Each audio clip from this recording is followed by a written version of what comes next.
Hello students, welcome back to my YouTube channel. आज हम कर रहे हैं chemistry class 9 chapter first. Chapter का नाम है मैटर इन अराउंड सराउंडिंग का लास्ट टॉपिक है इवोपरेशन। एंड इवोपरेशन के क्या क्या फैक्टर्स होते हैं और इवोपरेशन कूलिंग इफेक्ट कैसे शो करता है। तो चलो स्टार्ट करते हैं हम आज की क्लास, जो कि हम पढ़ने वाले हैं इवोपरेशन। तो आज का पहला टॉपिक है हमारा इवोपरेशन। इवोपरेशन तो इवोपरेशन होता है क्या और इसके क्या क्या फैक्टर्स हैं, आज हम पढ़ने वाले। तो पहले डेफिनेशन देखते हैं कि इवोपरेशन होता है क्या है और इवोपरेशन का मतलब क्या है। तो डेफिनेशन बोलते हैं, तो हम स्टार्ट करते हैं डेफिनेशन के साथ। The phenomena in which the phenomena in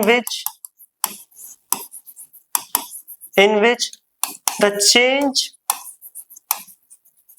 change of liquid into vapour.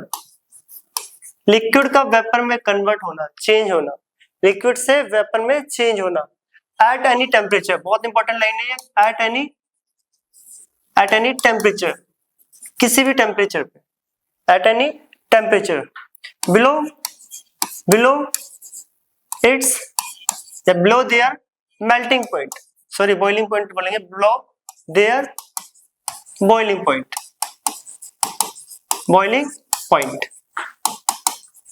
is known as evaporation। तो इवापोरेशन क्या होता है? तो डेफिनेशन बोल रही है द फिनोमेना, वो फिनोमेना जिसमें लिक्विड किसमें चेंज हो जाए, liquid into vapour. Liquid vapour में अगर चेंज हो रहा है एट एनी टेम्परेचर, याद रखना इसका बहुत इंपॉर्टेंट रोल है। बॉइलिंग पॉइंट और इवोपरेशन में फर्क होता है, अभी वो भी पढ़ेंगे दोनों में क्या डिफरेंस है। तब लिक्विड वेपर में कन्वर्ट हो जाए एट एनी टेम्परेचर, किसी भी टेम्परेचर पे, बिलो देयर मेल्टिंग पॉइंट। जो भी लिक्विड हम ले रहे हैं लाइक वाटर, और मेल्ट अपने बॉइलिंग पॉइंट से पहले, बिलो देयर बॉइलिंग पॉइंट, उस फिनोमेना को हम इवोपरेशन बोलते हैं। समझते क्या है यहाँ पर ये इवोपरेशन। तो ये हम ले रहे हैं एक बीकर, ये लिया हमने एक बीकर, इसके अंदर वाटर है। क्या है? वाटर। पहली बात तो जो ये वाटर है, ये वाटर के मॉलिक्यूल्स यहाँ पे मैं बना देता हूं। ये वाटर मॉलिक्यूल है। जो इवोपरेशन होता है वो एक सरफेस फेनोमेना है। इवोपरेशन क्या है? एक सरफेस फेनोमेना,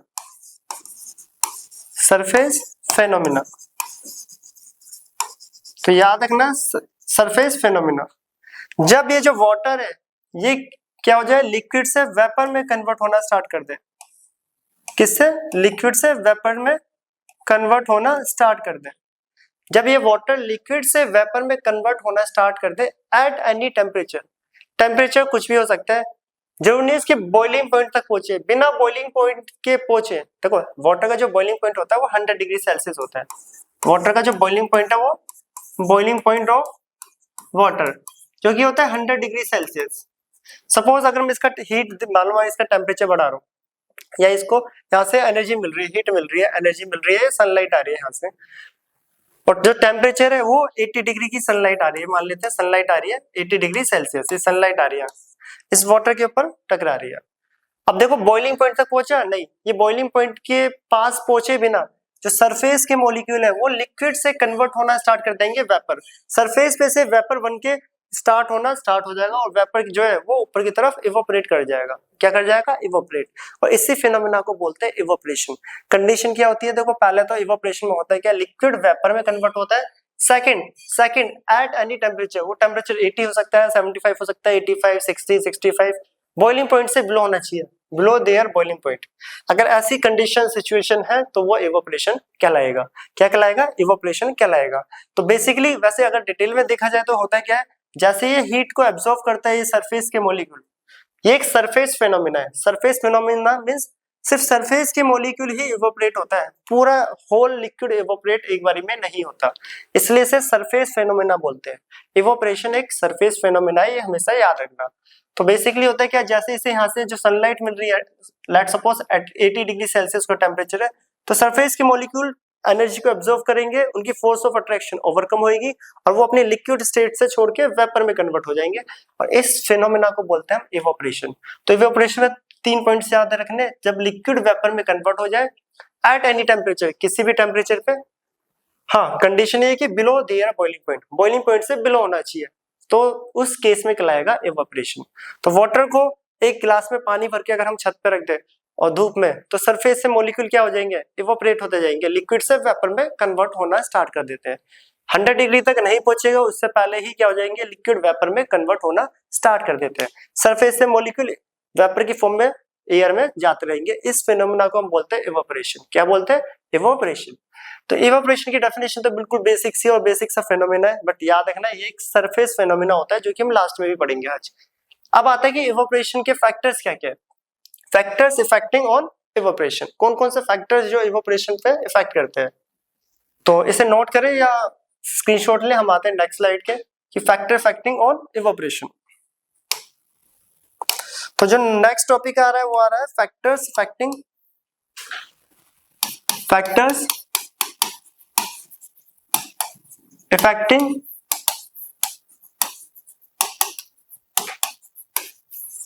ऑन इवेपोरेशन। तो कौन कौन से फैक्टर्स इफेक्ट करते हैं, किन किन फैक्टर्स पे डिपेंड करता है। जिसमें फर्स्ट आ रहा है, first surface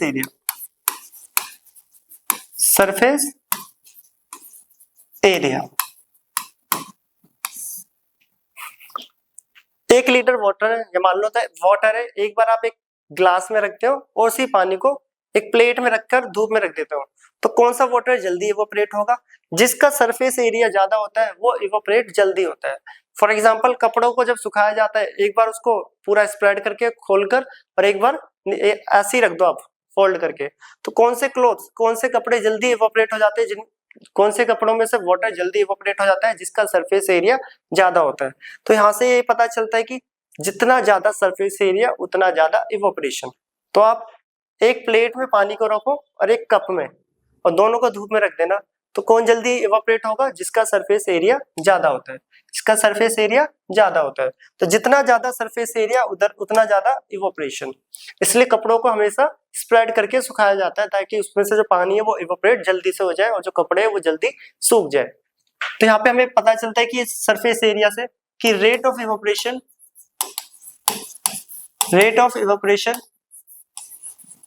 is increases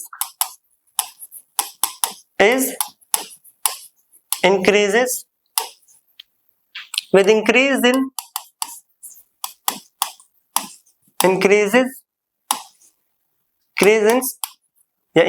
surface area।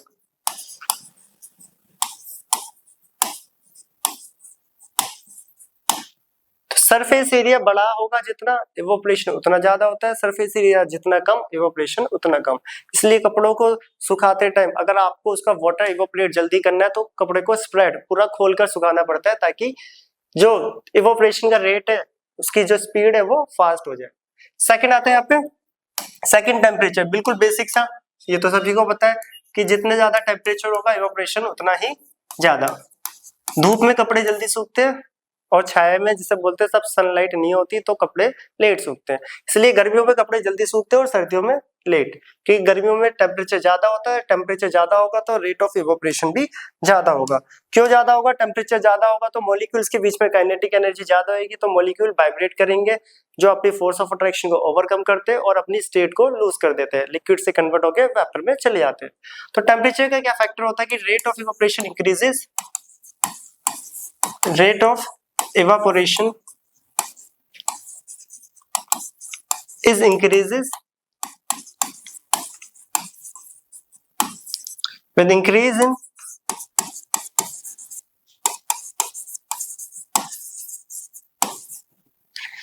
thus increase in increases of temperature।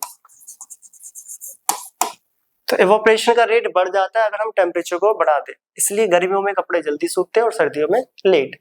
Third factor आता है हमारा स्पीड ऑफ विंड, या स्पीड ऑफ एयर लिख लो,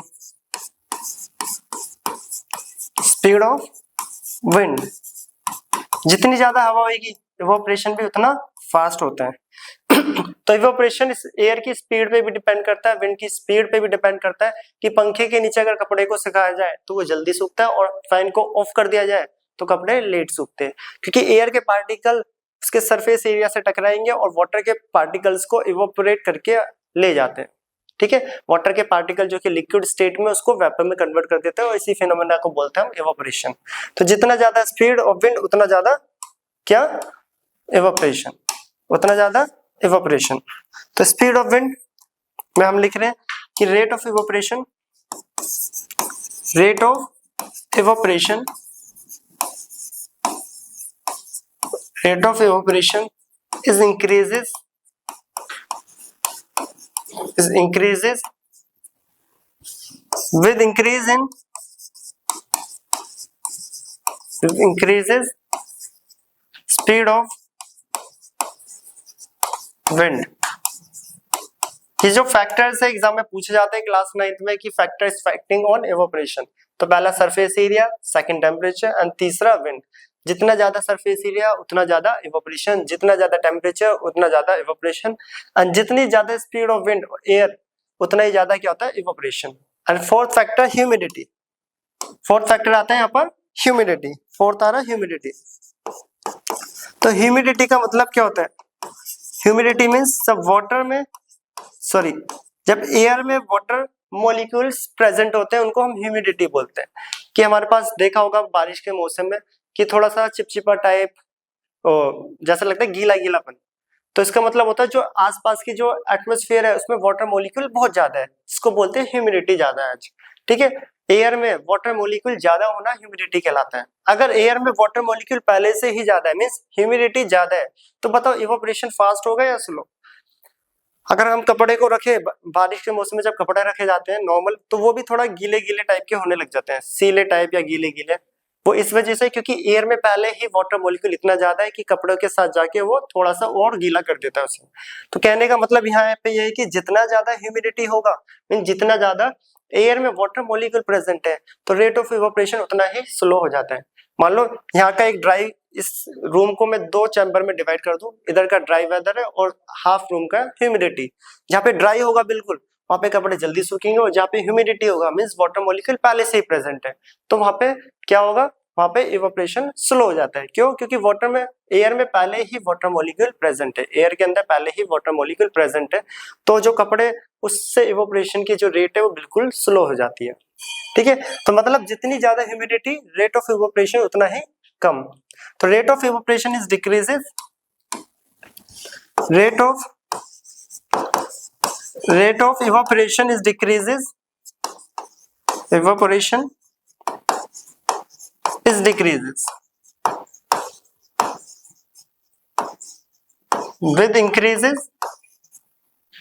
with increases humidity, the increase in humidity। जितनी ज्यादा ह्यूमिडिटी इवोपरेशन उतना ही कम। तो इवोपरेशन किन किन फैक्टर्स पे डिपेंड करता है, पहला सरफेस एरिया, जितना बड़ा सरफेस एरिया होगा उतना ज्यादा रेट ऑफ इवोपरेशन, इसलिए कपड़ों को खोल के सुखाया जाता है ताकि वो जल्दी सूख जाए। सेकंड आता है टेम्परेचर, गर्मियों में कपड़े जल्दी सूखते हैं और सर्दियों में लेट। तो ये भी फैक्टर है कि मतलब जितना ज्यादा टेम्परेचर रेट ऑफ इवोपरेशन उतना ही ज्यादा।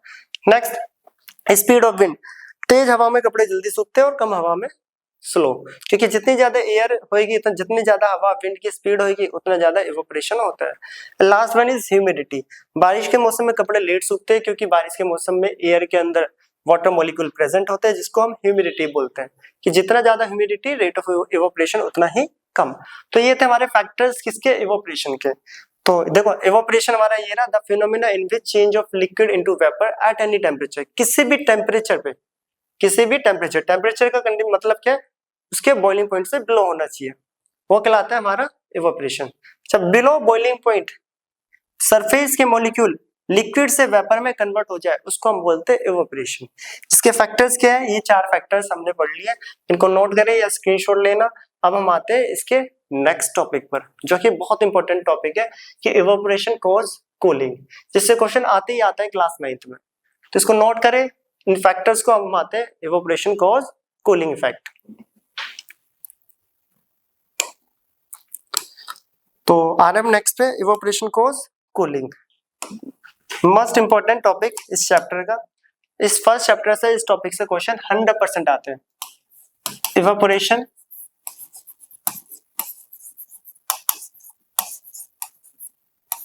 कॉजेज या cause cooling.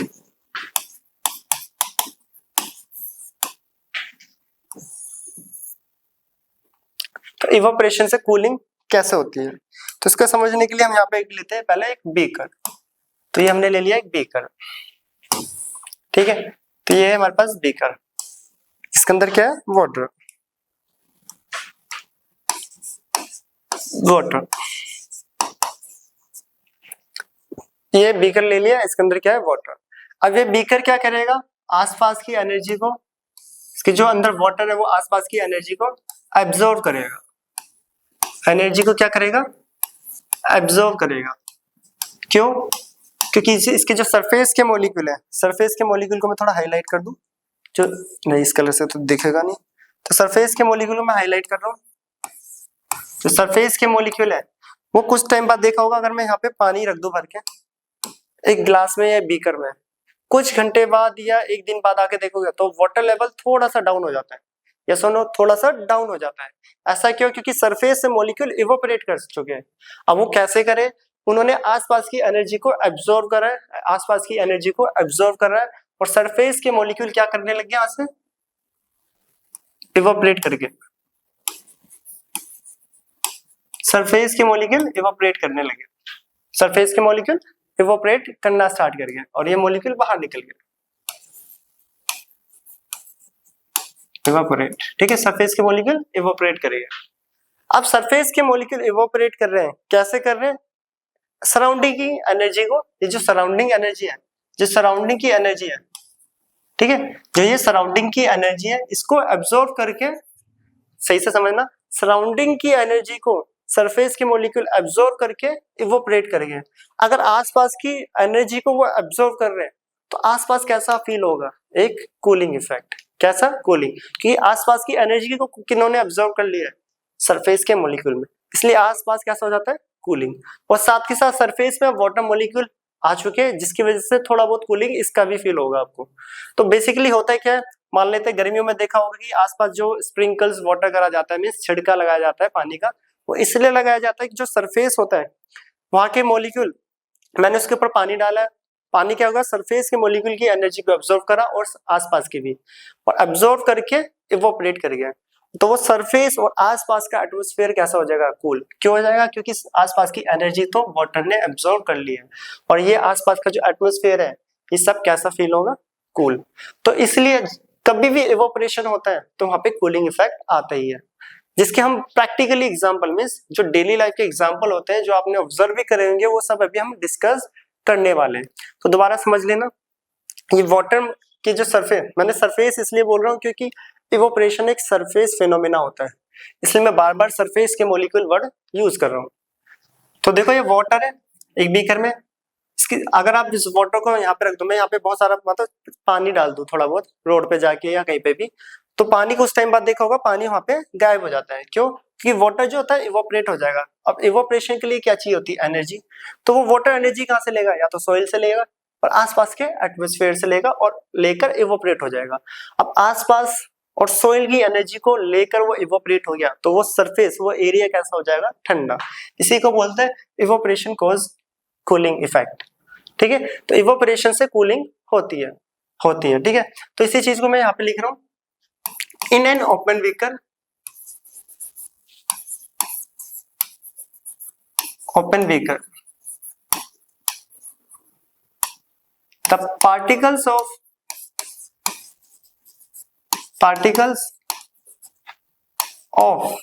liquids, liquid means यहाँ पे जो वाटर लिया, keeps on evaporation,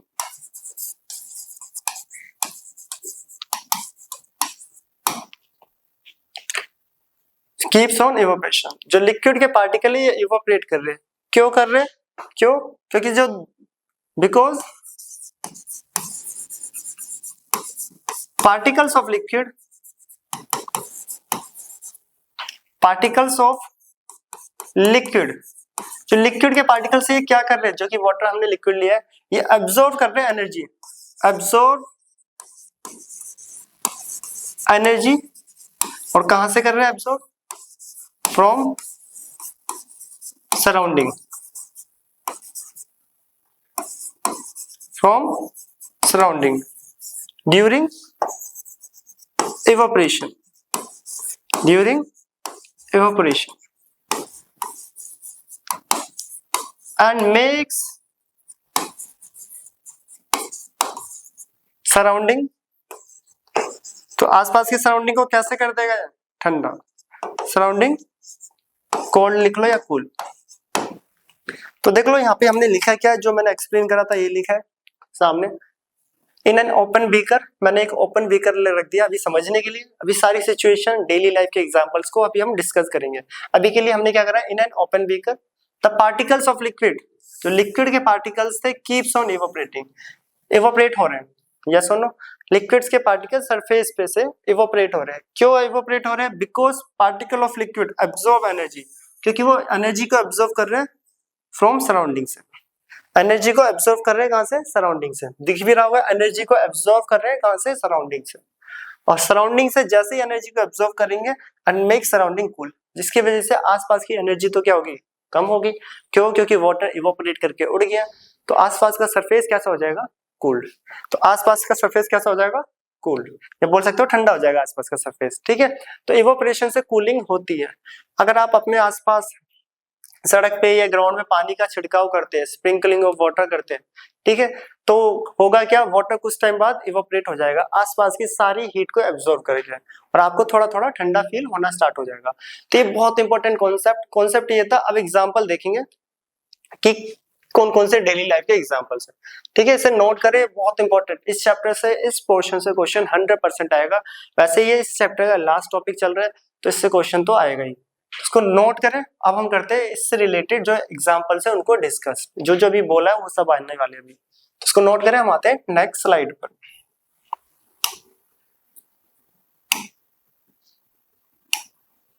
तो यहाँ पे कुछ एग्जांपल्स आ रहे हैं जो कि यहाँ पे लिखे हुए हैं, डिस्कस कर रहे हैं, ठीक है। टॉपिक ये रहा, some examples of cooling caused by evaporation for daily life. Daily life में के कुछ एग्जांपल्स हैं।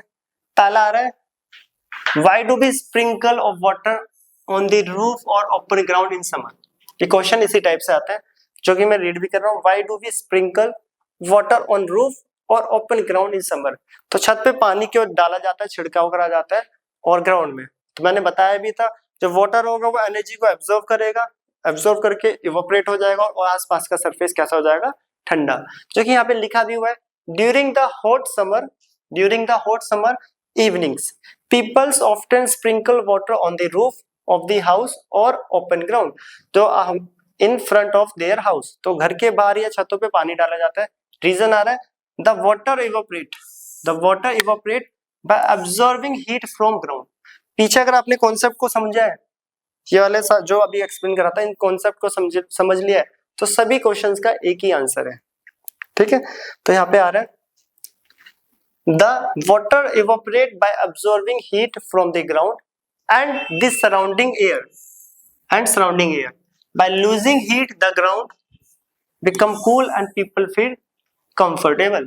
तो जो वाटर होगा वो सोइल से हीट को एब्जॉर्ब करेगा और आसपास की एयर से भी, जिसकी वजह से वो जो सोइल है, ग्राउंड है, वो भी ठंडा हो जाएगा और आसपास का एटमॉस्फेयर भी ठंडा हो जाएगा और आप कंफर्टेबल फील करोगे गर्मियों में। तो गर्मियों में इसलिए छिड़काव करा जाता है, पानी छिड़का जाता है छतों पे, ग्राउंड में, घर के बाहर, क्यों, क्योंकि आसपास का एटमॉस्फेयर कैसा हो जाए, ठंडा हो जाए, एकदम चिल्ड हो जाए। तो ये नोट कर लेना, ये क्वेश्चन ऐसे ही आता है जैसे लिखा हुआ है, क्वेश्चन फर्स्ट करके लिख लो चाहे तो, ठीक है। यहाँ तक क्वेश्चन है, क्वेश्चन मार्क डाला हुआ, इसके बाद इसका आंसर। कॉन्सेप्ट सारा क्या है कि वाटर एनर्जी को एब्जॉर्ब करेगा सराउंडिंग से और इवोपरेट हो जाता है, और सराउंडिंग क्या हो जाती है, कूल, क्या हो जाता है, कूल। तो इसको नोट करें, सेकंड क्वेश्चन और सेकंड एग्जांपल बोल लो या क्वेश्चन हम करने वाले, तो इसको नोट कर लेना, इंपॉर्टेंट है। नेक्स्ट आ रहा है क्वेश्चन सेकंड, या एग्जांपल सेकंड लिख लो, ठीक। Pouring of acetone on palm, कभी एसीटोन थिनर जिसे एसीटोन बोलते हैं। पेट्रोल हो गया, हाथ पे अगर डालते तो वो ठंडा ठंडा लगता है।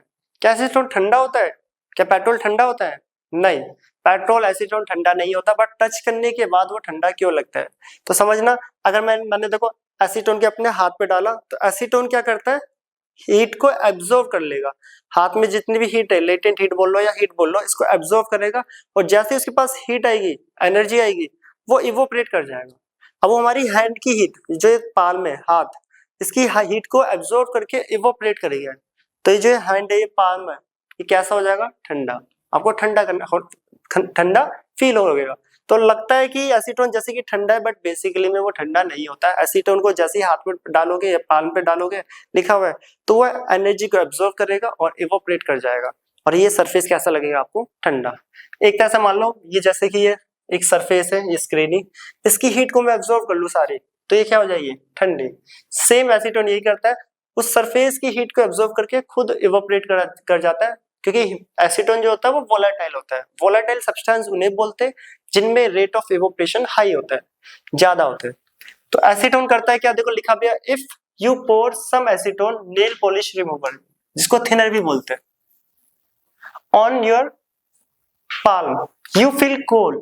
The reason being that the energy needed for evaporation is taking from the palm.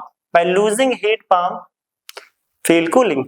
जो एसीटोन है आपके पाम की जो एनर्जी को एब्जॉर्ब करेगा, एब्जॉर्ब करके उड़ जाएगा, क्योंकि एनर्जी मिलते ही इवोपरेशन हो जाता है, टेम्परेचर मिलती है, ठीक है, एनर्जी टेम्परेचर। तो एनर्जी को एब्जॉर्ब करते ये इवोपरेट हो गया, और जहां से एनर्जी को लेके गया वो सरफेस कैसा लगेगा आपको? ठंडा। इसलिए पेट्रोल या एसीटोन को जब हाथ में डाला जाता है तो वो ठंडा लगता है हमेशा, वो इवोपरेट हो जाता है हमारी एनर्जी को लेकर, जो कि लिखा भी हुआ है। थर्ड एग्जांपल आ रहा है, Why do we wear cotton clothes in summer? Summer के सीजन में कॉटन क्लोथ्स क्यों पहने जाते हैं? जो कॉटन क्लोथ्स होते हैं, ये भी एक कॉटन की टी शर्ट है। कॉटन क्लोथ्स क्या होता है? एक अच्छे एब्जॉर्बर होते हैं। स्वेट, जो कि पसीना होता है, स्वेटिंग वगैरह, पसीने को अच्छे से एब्जॉर्ब कर लेते हैं। जो कॉटन का कपड़ा आता है वो अच्छा एब्जॉर्बर होता है, पसीने को एब्जॉर्ब कर लेगा, स्वेटिंग को एब्जॉर्ब कर लेगा, और जैसे ही उसके ऊपर एयर टकराएगी तो वो इवोपरेट होगा। क्या होगा? इवोपरेट। अब वो इवोपरेट हो रहा है तो हमारे सरफेस की हीट को भी लेके जा रहा है, और आसपास के जो हमारे सरफेस की हीट को, और जो कॉटन की जो टी शर्ट है इसकी हीट को भी एब्जॉर्ब करके क्या कर जाएगा? इवोपरेट कर जाएगा, और हमें क्या लगेगा? थोड़ा थोड़ा ठंडा। तो मेन कॉन्सेप्ट जो है, कॉटन क्लोथ्स क्यों पहने जाते हैं, लिखा भी है, during summer we prefer to wear cotton clothes to keep ourself cool. The reason being that the during summer we sweat perspire a lot. Now cotton is a good, आ भी रहा, देखो कॉटन एक अच्छा एब्जॉर्बर होता है of water, ठीक है। कॉटन पहले तो एक अच्छा एब्जॉर्बर होता है, therefore it absorbs sweat from the body and exposes it to the air atmosphere due to increase the surface area, sweat evaporate by absorbing heat। जो पसीना होगा जो वो हीट को एब्जॉर्ब करके इवोपरेट कर जाएगा, और आपकी जो बॉडी है और ये जो कॉटन का कपड़ा है, ये आपको कैसा लगेगा? थोड़ा ठंडा ठंडा, जिसकी वजह से body feel cooled and comfortable. तो बेसिक सा रीजन है कि जो कॉटन क्लॉथ्स होते हैं वो अच्छे एब्जॉर्बर होते हैं, हमारे पसीने को एब्जॉर्ब करेंगे, और जैसे उसके ऊपर एयर पड़ेगी या आसपास की हल्की सी हीट, वो इवोपरेट हो जाएगा, और इवोपरेट होगा तो ये जो कपड़ा है हमें कैसा लगेगा? ठंडा, क्योंकि एनर्जी को इवोपरेट, और ये हमारी बॉडी से टच है तो हमें ये ठंडा फील होता है। सेम इसी से रिलेटेड आ रहा है। On other hand synthetic clothes made up of polyester and nylon. तो पॉलिस्टर और नायलॉन के कपड़े गर्मियों में नहीं पहनने चाहिए। Do not absorb much of sweat, hence fail to cool and body in summer, fail to cool our body in summer. कहने का मतलब है कि पॉलिस्टर और नायलॉन एब्जॉर्ब कर ही नहीं पाएंगे, तो इनमें इवोपरेशन ना के बराबर होगा, जिसकी वजह से आपको गर्मी बहुत ज्यादा लगने लगेगी और आप कंफर्टेबल फील नहीं करोगे। इसलिए गर्मियों में कॉटन के कपड़े पहनने चाहिए, क्योंकि कॉटन एक अच्छा एब्जॉर्बर होता है, उसको पहनने से आपको गर्मी नहीं लगती, मींस थोड़ा थोड़ा ठंडा लगेगा आपको। तो ये रीजन होता है कि कॉटन कपड़े क्यों पहने जाते हैं और एसीटोन ठंडा क्यों लगता है। सारा कॉन्सेप्ट एक ही है कि इवोपरेशन जैसे ही होता है तो कूलिंग इफेक्ट आएगा। तो इन दोनों पॉइंट्स को नोट करें। अब हम आते कुछ और एग्जाम्पल डिस्कस कर लेते हैं, एग्जाम में पूछे जाते हैं। ये 3 एग्जाम्पल हो चुके हैं, चौथा आ रहा है अभी, नोट करें इसे, स्क्रीनशॉट ले लेना या नोट कर लेना। हम आते हैं चौथे पॉइंट पे। Fourth point, why do we see water droplets on the outer surface of glass containing ice cold water। तो इसको समझने के लिए हम बीकर को ले लेते हैं। यहाँ पे एक बीकर, तो ये हमने ले लिया बीकर, ठीक है। इसके अंदर ठंडा पानी है। तो आपने ऑब्जर्व करा होगा कभी भी ठंडे पानी की जो बोतल होती है उसके चारों तरफ क्या होता है, ऐसे पानी पानी सा आने लगता है, ठीक है, वाटर। तो वो वाटर आ कहां से रहा है, वो आ कहां से रहा है, जो एटमॉस्फेयर में वाटर वेपर है, क्या है, वाटर वेपर, सॉरी, एटमॉस्फेयर में जो वाटर वेपर है वो जब इस ठंडे सरफेस से कांटेक्ट में आता है तो कंडेंस हो जाता है। इसको कंडेंसेशन बोलते हैं, इस प्रोसेस को कंडेंस हो जाता है। और कंडेंस होगा वाटर वेपर तो किस में कन्वर्ट हो जाएगा, लिक्विड। तो ये हो जाएगा लिक्विड में कन्वर्ट। लिक्विड जो आसपास वाटर वेपर है ये किसी भी ठंडे सरफेस पे टच होगा जो कि कंडेंस होके किस में कन्वर्ट हो जाता है, वाटर वेपर। हम पढ़ के भी आए कंडेंसेशन, वेपर से लिक्विड, लिक्विड में कन्वर्ट हो जाता है। इसलिए मैं यहाँ पे एक ठंडी बोतल यहाँ पे रख दूं तो उसके आसपास वाटर ड्रॉपलेट्स आ जाती है। क्यों आ जाती है, क्योंकि एटमॉस्फेयर में जो वाटर वेपर है वो सरफेस, ठंडे सरफेस, एक कोल्ड सरफेस से टच होके कंडेंस हो जाता है वो वाटर, जिस प्रोसेस को कंडेंसेशन बोलते हैं। इसलिए हमें वहां पे वाटर दिखना स्टार्ट हो जाता है। वो बोतल में से नहीं आता, वो आसपास एटमॉस्फेयर में जो वाटर वेपर है वो प्रेजेंट होता है। लिखा भी हुआ है, ठीक है। Take some ice cold water in a glass tumbler या बीकर ले लो।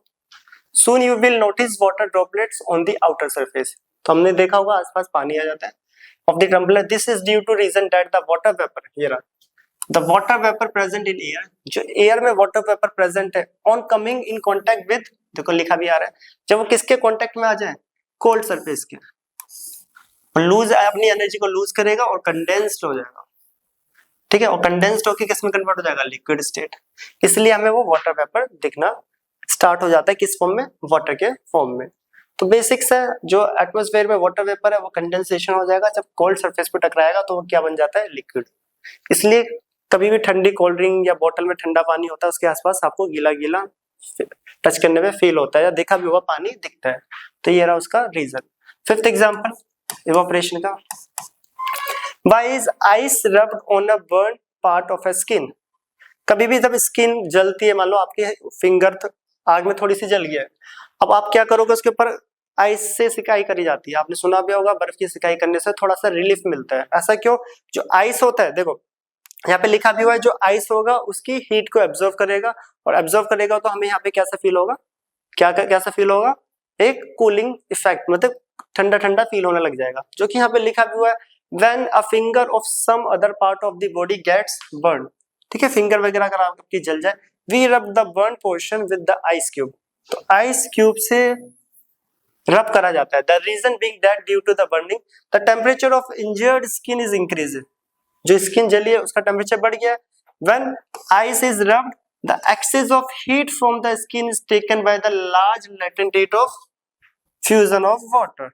As a result of temperature of injured skin decrease and feel less pain. तो आइस क्या करेगी, उसकी जो हीट को एब्जॉर्व कर लेगी या लेटेंट हीट को एब्जॉर्व कर लेती है आइस, जिससे कि आपकी वो जो फिंगर है वो ठंडा, देखो आइस की लेटेंट हीट बाहर निकल गई, मतलब हीट निकल गया बाहर, तो आपकी फिंगर कैसे फील होगी, आपको ठंडा, जिससे कि आपको रिलीफ मिलेगा और कम पेन होगा। इसलिए कभी भी स्किन जलती है तो उसके ऊपर आइस क्यूब्स या आइस बोल सकते हो से सिकाई करनी चाहिए ताकि रिलीफ मिले। और ये लेटेंट हीट वगैरह वर्ड हम पूरा टॉपिक बढ़ के आए, पूरा एक लेक्चर की लेटेंट हीट होता है क्या है, ये सारे इफेक्ट्स वगैरह। तो ये थे कुछ एग्जांपल किसके, इवोपरेशन कोज कूलिंग के। दो चार और है आपकी एनसीईआरटी बुक में कि अर्थन पोट्स, मटके में पानी ठंडा क्यों हो जाता है, कि जो पोट होता है, ठीक है, जो अर्थन पोट्स होता है, मटका जिसे बोलते हैं, उसके ऊपर स्मॉल स्मॉल होल्स होते हैं, पोर्स, स्मॉल पोर्स होते हैं, जिससे वाटर रिंस होके बाहर आता है, रिस के बाहर आ जाता है, ठीक है, जिससे वाटर रिंस होके बाहर आता है। और जैसी एयर उस वाटर पे टकराती है, ठीक है, उस वाटर पे टकराती है तो वाटर इवोपरेट हो जाएगा। अब वाटर इवोपरेट हो रहा है तो इस सरफेस को क्या कर देगा, ठंडा, और ये प्रोसेस कंटिन्यू चलता रहता है, जिसके वजह से जो मटका है वो पूरा ठंडा हो जाता है, उसके अंदर का वाटर भी। अगेन दोबारा सुन लेना, ये जो पोट होता है मटका, उसके ऊपर छोटे छोटे माइक्रोस्कोपिक पोर्स होते हैं, जिसमें से वाटर रिंस होके बाहर आता है। जब वो बाहर आया वाटर है, कभी देखा होगा मटकी को टच करके थोड़ा थोड़ा सा गीला सा लगता है, उस पर जब एयर टकराती है, उसके ऊपर जब एयर टकराती है, जो वाटर मॉलिक्यूल क्या होते हैं, इवोपरेट हो जाते हैं। क्या हो जाते हैं, इवोपरेट। और इवोपरेट हो रहे तो सरफेस को कैसा कर देंगे, ठंडा। क्यों? क्योंकि जब इवोपरेशन होता है तो एनर्जी को एब्जॉर्ब करता है, वो एयर की वजह से भी वो इवोपरेट हो रहा है और वो सरफेस की एनर्जी को भी लेकर इवोपरेट हो रहा है, जिसकी वजह से सरफेस मटके का ठंडा हो जाएगा और अंदर का पानी भी धीरे धीरे करके ठंडा होना स्टार्ट कर देते हैं। तो ये सारे एक ही कॉन्सेप्ट पे ये सबके सब क्या इवोपरेशन से कूलिंग इफेक्ट आते हैं। तो इसको भी नोट कर लेना, स्क्रीनशॉट ले लेना, अपने नोट्स में लिख लेना। एग्जाम्पल इंपॉर्टेंट है, ये क्वेश्चन करके भी आते हैं और एग्जाम्पल करके भी पूछे जाते हैं। 100% आएंगे जो ये क्वेश्चंस 2-4 है। ये फर्स्ट स्प्रिंकल ऑफ वाटर वाला, acetone cotton clothes and water droplets outside the glass and ice rubbed on burn part. तो मोस्ट इंपॉर्टेंट एग्जांपल्स जो कि इवोपरेशन कॉज कूलिंग, और वो अर्थन पॉट्स वाला सेम रीजन है वो भी, तो इसको नोट कर लेना। अब हम आते हैं चैप्टर के लास्ट टॉपिक ही चल रहा है, दोनों में डिफरेंस देख लेते हैं कि बॉइलिंग और इवोपरेशन में मेन डिफरेंस क्या होता है। जो कि मैंने बार बार बोला था कि इवोपरेशन एक सरफेस फिनोमिना होता है, तो बॉइलिंग क्या है, तो वो दोनों अभी हम डिस्कस करने वाले हैं।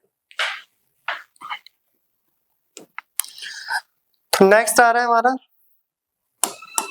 Boiling and evaporation. एक तरफ लिख लेते हैं बॉइलिंग।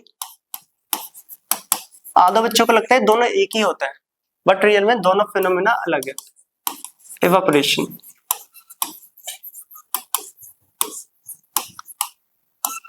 तो पहला जो पॉइंट आ रहा है इवोपरेशन में वो आ रहा है कि इवोपरेशन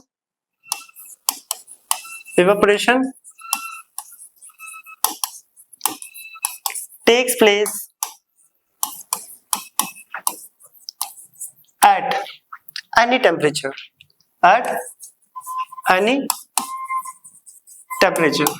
इवोपरेशन किसी भी टेम्परेचर पे हो जाता है, but boiling takes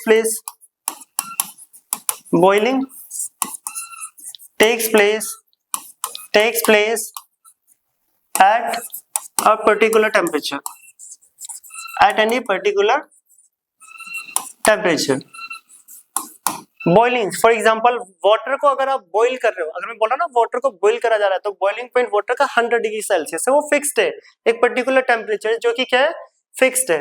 but water को अगर मैं यहाँ पे रख दूं तो कुछ घंटे बाद आओगे या एक दिन बाद देखोगे थोड़ा सा वाटर लेवल डाउन हो जाता है, मतलब वाटर क्या हुआ है, इवोपरेट हुआ है, क्योंकि आसपास का टेम्परेचर 100 डिग्री तक नहीं पहुंचा था, तब भी वाटर लेवल थोड़ा सा डाउन हो गया है। क्यों? क्योंकि इवोपरेशन होता है वो किसी भी टेम्परेचर पे होना स्टार्ट हो जाता है, उसकी कोई पर्टिकुलर वैल्यू नहीं है। तो ये मेन फर्क होता है बॉइलिंग एंड इवोपरेशन में। सेकंड आता है सेकंड कि evaporation it is a surface phenomena, it is a surface phenomena, it is a surface phenomena. जो इवोपरेशन होता है वो एक सरफेस फिनोमेना होता है, मैंने अभी भी बताया था, इवोपरेशन सरफेस से स्टार्ट होता है। अगर एक ग्लास में पानी भरा हुआ है तो सरफेस से मॉलिक्यूल अगर जा रहे हैं तो वो इवोपरेशन होता है। अगर पूरा वाटर में से बबल्स से निकल रहे हैं, आप उसे बॉईल कर रहे हो और पूरे में से वाटर वेपर बाहर आ रहा है, तो वो होता है बॉइलिंग। क्या होता है? बॉइलिंग। इट इज जिसको बोलते हैं बल्क फिनोमेना, बल्क फिनोमेना, ठीक है। बॉइलिंग एक बल्क फिनोमिना होता है और इवोपरेशन क्या होता है, एक सरफेस फिनोमिना। जो कि देखो एक फिगर के थ्रू भी समझ लेते हैं हम, यहाँ पर दो में बीकर ले लेता हूं, ये रहा फर्स्ट और ये सेकंड, ये सेकंड। अगर पहले मैं दोनों के मॉलिक्यूल्स बना दूं, ये अगर सरफेस पे से मॉलिक्यूल लिक्विड से वेपर में कन्वर्ट हो रहे हैं तो ये तो कहलाएगा इवोपरेशन। और अगर होल लिक्विड से, पूरे लिक्विड से, ठीक है, अगर पूरे लिक्विड से ही लिक्विड वेपर में कन्वर्ट हो रहे हैं, ठीक है, एरो दिख भी रहा होगा पूरे लिक्विड से, तो मैं ब्लैक दूसरे कलर से एरो डाल दूं बाय चांस ना दिखे, ठीक है, नीचे से भी आ रहे हैं वेपर बन के, बीच में से भी, ऊपर से भी, तो ये कहलाता है बॉइलिंग। तो ये मेन डिफरेंस होता है evaporation and boiling. And third point भी लिख ही लो, तब लिख ही लिया था। इवोपरेशन कूलिंग इफेक्ट शो करता है, इवोपरेशन कॉज कूलिंग। और अगर मैं बॉइलिंग की बात करूं, it does not cause any cooling effect, not cause cooling. तो ये मेन डिफरेंस होता है बॉइलिंग एंड इवेपोरेशन। तो आज के बाद अगर पूछा जाए कि बॉइलिंग और इवेपोरेशन, कि पानी को बॉईल करना और इवेपोरेट करना क्या एक ही होता है? नहीं। बॉईल करने पे, बॉईल एक बल्क फिनोमेना होता है, सारे मॉलिक्यूल एक साथ वेपर में कन्वर्ट होते हैं, कहीं से भी हो सकते हैं, ऊपर नीचे कहीं से भी। बट इवेपोरेशन अगर होगा तो उस केस में सिर्फ और सिर्फ सरफेस से ही मॉलिक्यूल वाटर के वेपर में कन्वर्ट होते हैं। ये मेन डिफरेंस है। बाकी उससे कूलिंग इफेक्ट होता है, इससे नहीं होता। वो किसी भी टेम्परेचर पे हो सकता है, ये भी इंपॉर्टेंट पॉइंट है। ये एक पर्टिकुलर टेम्परेचर है, जैसे 100 डिग्री पे पानी बॉईल करता है, बट 100 से नीचे क्या 70 पे वेपर में कन्वर्ट नहीं होता? होता है, कपड़े सूखते तो है। क्या बाहर का टेम्परेचर 100 डिग्री तक पहुंचता है? नहीं, तब भी इवेपोरेशन हो रहा है। ठीक है, तब भी मतलब कपड़ों में से जो वाटर है वो वेपर में कन्वर्ट हो रहे हैं, उसको हम इवेपोरेशन बोलते हैं। क्यों? क्योंकि वो किसी भी टेम्परेचर पे हो सकता है। तो ये था हमारा ये फर्स्ट चैप्टर क्लास 9 का, जो कि यहाँ पे कंप्लीट हो चुका है। तो ये हमारा लास्ट टॉपिक था इस चैप्टर का, evaporation, factory affecting evaporation and evaporation cause cooling, जो कि हमने बॉइलिंग एंड इवेपोरेशन में डिफरेंस भी देख लिया है। इनको नोट करें। अब हम मिलेंगे आपसे इसी चैप्टर के नेक्स्ट लेक्चर। तो यहाँ पे कंप्लीट हो चुके हैं। नेक्स्ट जो होगा कि वो क्वेश्चन सीरीज, ऑब्जेक्टिव क्वेश्चन करेंगे, 20-30 जितने भी होंगे, 20-30 के आसपास, तो उनको करेंगे। और इसके बाद क्लास 9 का सेकंड चैप्टर, जो कि कुछ चैप्टर है इस मैटर अराउंड अस प्योर, जिसमें pure, impure, solution, mixture, compound वगैरह सब कुछ हम कंप्लीट करने वाले हैं। तो इसको नोट करें। अब हम मिलेंगे इसी चैप्टर के नेक्स्ट लेक्चर, जो कि होगा ऑब्जेक्टिव टाइप क्वेश्चन, 20-30 क्वेश्चन जो भी होंगे ऑब्जेक्टिव के इंपॉर्टेंट, वो करेंगे। इसको नोट करें। तो मिलते हैं हम आपसे नेक्स्ट क्लास, नेक्स्ट लेक्चर में, नेक्स्ट टॉपिक के साथ। इसको नोट करें। तब तक के लिए बाय।